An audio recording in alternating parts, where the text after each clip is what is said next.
gue Bugi, pemilik Meet the Boss Cafe.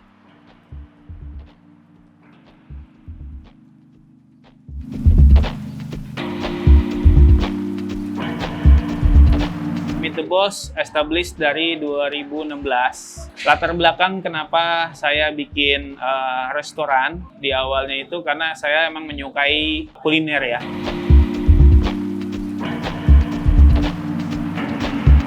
Di awal sebenarnya Meet the Boss itu konsepnya food court ya.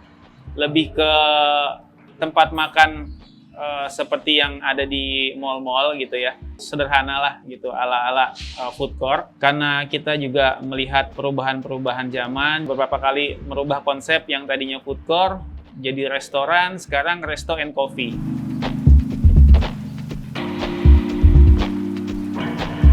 Sop Iga Baso itu menurut saya udah paling top lah jagoannya menu kita. Dan satunya lagi ada ayam crispy sambal mata, itu recommended banget sih.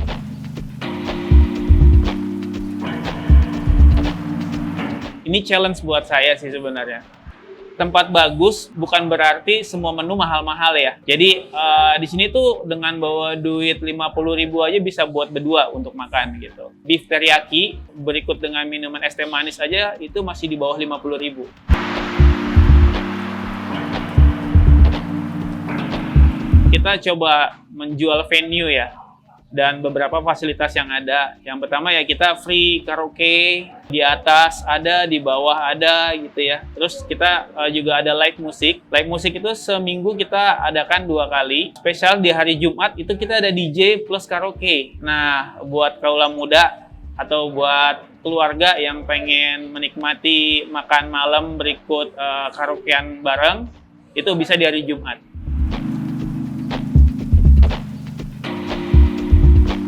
Meet the Boss tuh buka setiap hari. Kita mulai buka dari jam 11 siang sampai dengan jam 12 malam.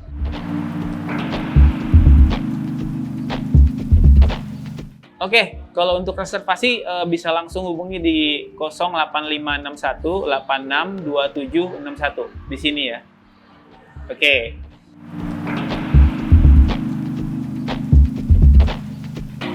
Oh iya, media sosial kita ada sementara ini ada di IG, Meet the Boss 134 Official. Di TikTok juga ada, Meet the Boss Cafe Official.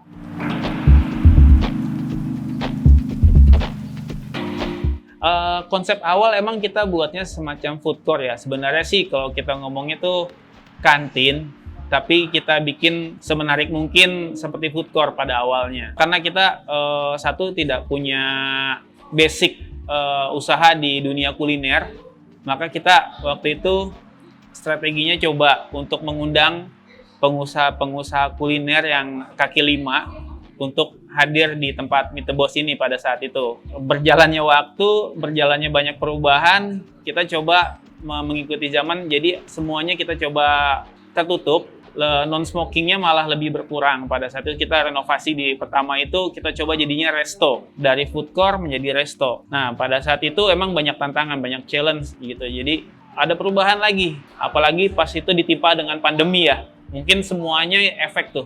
Jadi pada saat pandemi bukannya kita menyerah diri, pada saat itu saya punya konsep malah mau merubah yang tadinya hanya restoran aja, saya tambah ke coffee shop, sehingga kita bisa mengikuti zaman antara resto dan coffee shop itu berjalan bersama gitu. Dan targetnya pun juga berbeda. Kalau resto lebih ke family, kalau yang coffee shop ya seperti diketahui sendiri banyak-banyak anak muda yang nongkrong di situ ya.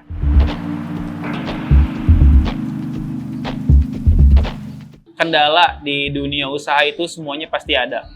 Nggak ada yang lancar. Kalau lancar berarti bukan usaha namanya gitu ya.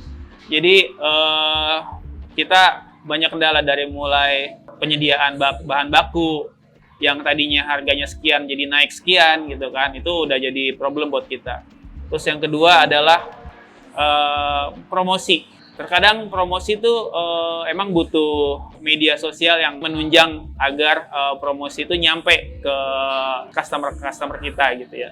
Tapi saat ini saya masih belum menemukan formula gimana caranya untuk mempromosikan lewat sosial media gitu. Yang ketiga adalah ketidakseimbangan antara space sekarang ini dengan pengunjung yang menurut saya semakin lama semakin berkurang. Mungkin semuanya sama ya, karena efek dari ekonomi mungkin ya gitu. Sehingga pelaku usaha mesti ekstra untuk menjalani dunia kuliner sih gitu.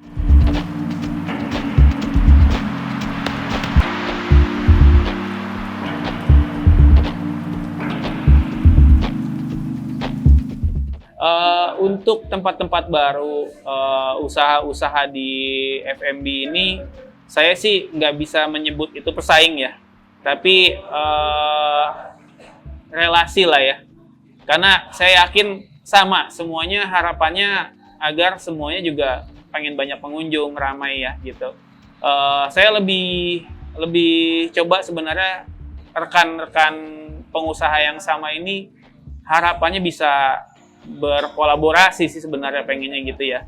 Jadi mungkin ada semacam perkumpulan pengusaha muda di F&B ini biar mencari masukan-masukan mungkin dengan solusi yang sama, gimana caranya berbarengan bersamaan tempat kita itu menjadi salah satu daya tarik untuk kaula muda atau para keluarga untuk bikin acara gitu.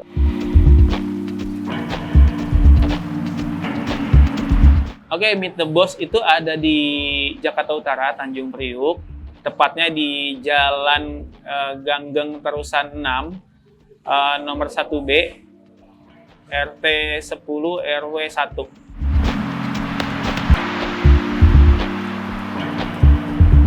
Emang agak menarik ya kalau untuk mensiasati karyawan. Sebenarnya kita juga kan mempelajari kebutuhan kita, berapa manpower gitu ya dari dapur.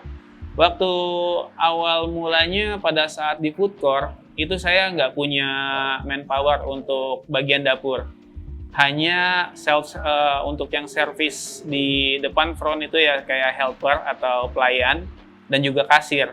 Kan waktu itu kita menggunakan satu kasir, walaupun kita tenannya ada 12 pada saat itu, tapi kita bikin satu kasir. Setelah itu, setelah ada perubahan konsep menjadi resto, kita mulai hire chef yang di dapur. Kita coba menyediakan yang satu yang profesional, yang tiganya asisten pada saat itu. Ada perubahan juga di pelayanan, kita waktu itu kita siapkan 4. Konsepnya sih masuk ya, tetapi sepertinya melihat dari kondisi kita coba merubah gitu. Akhirnya kita pada saat itu mengurangi beberapa karyawan gitu karena menurut saya sudah over. Setelah terjadinya pandemi cukup menarik ya, karena syukur alhamdulillahnya kru kami mengerti pada saat itu. Pada saat kita lockdown, membuat satu sistem tetap kita gaji tapi hanya setengah pada saat itu. Dan mereka tetap di rumah. Ada cara lain pada saat itu, karena kita lockdown selama 6 bulan kalau nggak salah, kita jualan online pada saat itu. Ya, menariknya, bikinnya bukan di Meet the Boss Cafe, tapi di rumah chef kita, gitu. Yang mengantarkan sampai dengan ke rumah itu pelayan-pelayan kita menggunakan motor. Tapi kita melayani hanya sekitar Tanjung Priok aja pada saat itu. Setelah kembali lagi normal, sangat disayangkan, ternyata perekonomian kita belum pulih setelah dari saat itu ya. Kita buka dengan karyawan yang terbatas pada saat itu. Di dapur hanya 2 orang, kasir 1, pelayan hanya 2 pada saat itu. Nah sekarang alhamdulillah sudah mulai membaik dan kita mengembalikan karyawan-karyawan yang di rumah kembali bekerja sih.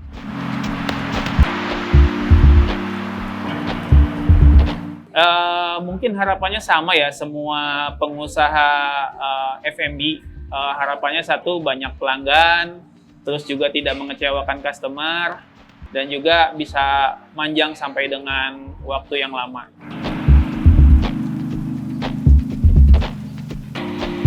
Saya sih harapannya bisa mengakomodir nggak hanya di pengusaha F&B, tapi di pengusaha-pengusaha yang lainnya yang kecil menengah bisa dibantu gitu. Karena sekarang ini di dunia usaha itu tidak hanya bentuk dalam sebuah toko atau sebuah ruangan ya, tapi juga udah merambah ke dunia teknologi, yaitu ya sosmed gitu dan yang lain-lainnya. Saya harap bisa berkembang lagi.